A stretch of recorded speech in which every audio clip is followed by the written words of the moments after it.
नमस्कार दोस्तों, Finolex logic YouTube channel पर आपका स्वागत है। आजकल मार्केट में ना एक बहुत ही इंटरेस्टिंग चीज हो रही है। देश की जो बड़ी बड़ी एफएमसीजी कंपनियां हैं वो छोटे छोटे नए स्टार्टअप ब्रांड्स को खरीद रही हैं। अब सवाल ये है कि भाई ऐसा हो क्यों रहा है। चलिए आज इसी को समझने की कोशिश करते हैं। शुरुआत करते हैं एक बहुत बड़ी डील से। आईटीसी ने, नाम सुना होगा, हेल्दी स्नैक्स ब्रांड है, योगा बार, उसे पूरे 255 करोड़ रुपए में खरीद लिया। और कहानी यहीं खत्म नहीं होती। हिंदुस्तान यूनिलीवर, जिसे हम HUL के नाम से जानते हैं, उन्होंने वेलनेस ब्रांड ओजीवा को पता है कितने में खरीदा? पूरे 1100 करोड़ रुपए में। और फिर HUL ने एक और बड़ा दांव खेला, स्किन केयर ब्रांड मिनिमलिस्ट को 3000 करोड़ रुपए में खरीदकर। ये जो नंबर्स है ना, इस साफ साफ बता रहे हैं कि ये कोई छोटी मोटी बात नहीं है, ये एक बहुत बड़ा ट्रेंड है। तो यहां पर ना दो बहुत बड़े सवाल खड़े होते हैं। पहला, ये जो इतनी बड़ी बड़ी कंपनियां हैं वो ऐसे ब्रांड्स क्यों खरीद रही हैं जिन्हें वो चाहें तो खुद ही बना सकती हैं, है ना?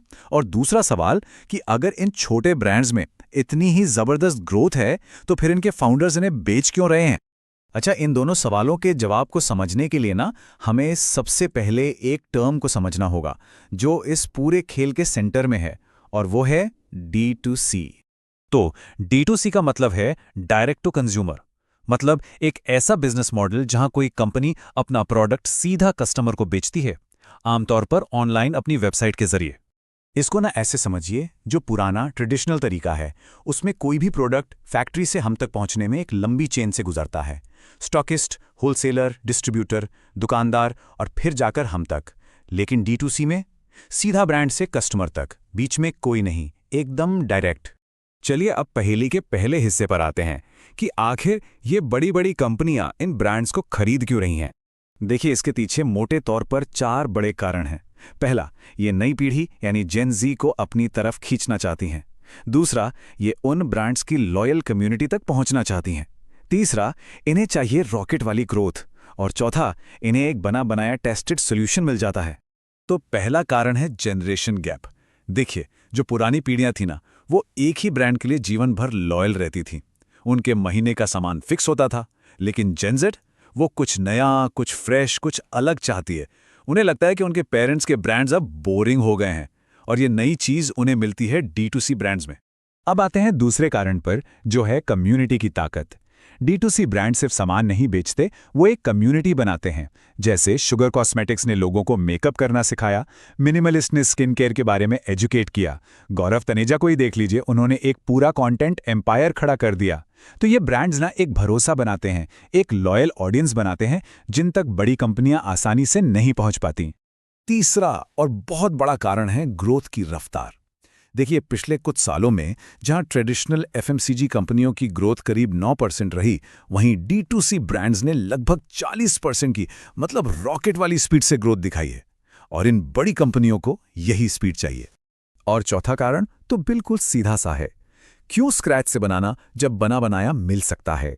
सोचिए, एक नया प्रोडक्ट बनाने में सालों की रिसर्च और डेवलपमेंट लगती है, और फिर भी कोई गारंटी नहीं कि वो चलेगा या नहीं। तो एक कामयाब जमा जमाया ब्रांड खरीदना एक तरह से पका पकाया खाना खरीदने जैसा है, आसान, तेज और रिस्क भी कम। तो ये तो क्लियर हो गया कि बड़ी कंपनियां इन ब्रांड्स को क्यों खरीद रही हैं।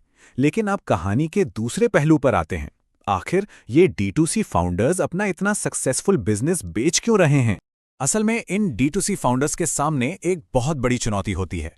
देखिए, उनके पास एक बेहतरीन प्रोडक्ट होता है, एक लॉयल ऑनलाइन कम्युनिटी भी होती है, पर दो बहुत जरूरी चीजें नहीं होती। एक प्रॉफिटेबिलिटी, और दूसरा दुकानों तक यानी ऑफलाइन मार्केट तक बड़ी पहुंच। सच्चाई यह है कि ज्यादातर D2C स्टार्टअप्स ना अभी लॉस में चल रहे होते हैं। वो सर्वाइव करने और ग्रो करने के लिए इन्वेस्टर्स की फंडिंग पे डिपेंड करते हैं। ऐसे में जब कोई बड़ी कंपनी उन्हें खरीदने का ऑफर देती है तो ये उनके लिए एक बहुत ही सेफ और फायदेमंद रास्ता बन जाता है। और दूसरी बहुत बड़ी प्रॉब्लम है ऑफलाइन मार्केट। आज भी इंडिया में टोटल रिटेल सेल्स का लगभग 85% दुकानों से होता है, ऑफलाइन होता है। अब एक ऑनलाइन ब्रांड के लिए इस इतने बड़े बाजार तक पहुंचना लगभग नामुमकिन जैसा होता है। आप सोचिए, एक स्टार्टअप के लिए पूरे देश में डीलर्स, डिस्ट्रीब्यूटर्स और दुकानों का नेटवर्क बनाना, ये बहुत मुश्किल, बहुत महंगा और बहुत ज्यादा टाइम लेने वाला काम है। इसमें 5 से 10 साल तक लग सकते हैं, और उसके बाद भी सक्सेस की कोई गारंटी नहीं होती। तो जब हम दोनों साइड्स की कहानी को एक साथ रखते हैं तो तस्वीर बिल्कुल साफ हो जाती है। ये असल में एक विन विन सिचुएशन है। स्टार्टअप को क्या मिलता है? बड़ी कंपनी का विशाल डिस्ट्रीब्यूशन नेटवर्क और जबरदस्त बजट। और बड़ी कंपनी को क्या मिलता है? स्टार्टअप का इनोवेशन, उसकी लॉयल कम्युनिटी और वो तेज ग्रोथ जो वो खुद हासिल नहीं कर पा रही थी। मतलब इसको हम ऐसे कह सकते हैं कि एक ब्रांड को बनाता है और दूसरा उसे घर घर का नाम बनाता है। तो अब सवाल ये उठता है कि अगला कौन होगा? कौन सा नया छोटा सा D2C ब्रांड अगली $1 बिलियन स्टोरी बनेगा? सोचने वाली बात है ना? अगर आपको ये वीडियो पसंद आया हो तो लाइक थम्स अप करें, शेयर करें और चैनल को सब्सक्राइब जरूर करें।